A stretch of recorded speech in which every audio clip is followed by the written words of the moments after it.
premier chapitre, lorsque j'avais 6 ans, j'ai vu une fois une magnifique image dans un livre sur la forêt vierge qui s'appelait Histoire vécue.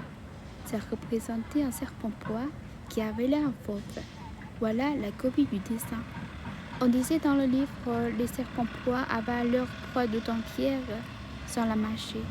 Ensuite, ils ne peuvent plus bouger et y dorment pendant les 6 mois de leur digestion.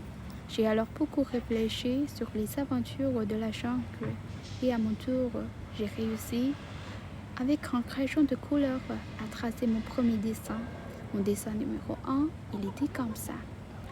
J'ai monté mon chef-d'œuvre aux grandes personnes et je leur ai demandé si mon dessin leur faisait peur. Ils m'ont répondu: pourquoi un chapeau ferait-il peur?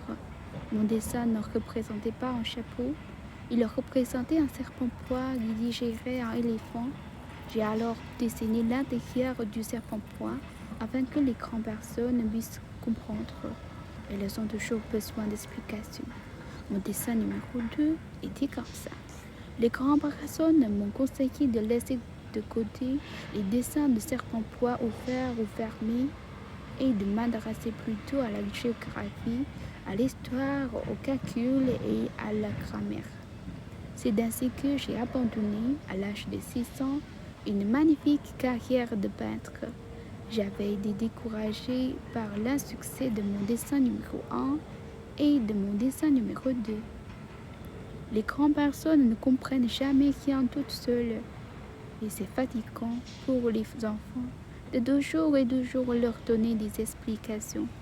J'ai donc dû choisir un autre métier et j'ai appris à piloter des avions. J'ai volé un peu partout dans le monde et la géographie, c'est exact, ça m'a beaucoup servi.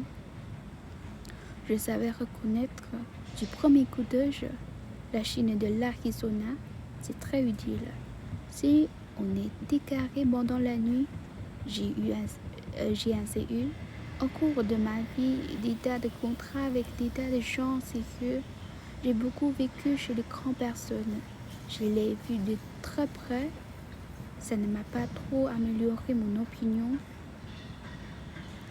Ça n'a pas trop amélioré mon opinion.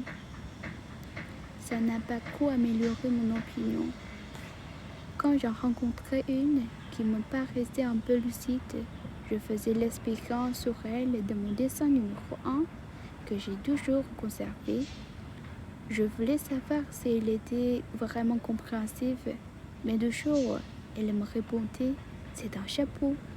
Alors je ne lui parlais ni de serpent-pois, ni de forêt vierge, ni d'étoiles. Je me mettais à sa portée. Je lui parlais de bridge, de golf, de politique et de cravate. Et la grande personne était bien contente de connaître un homme aussi raisonnable.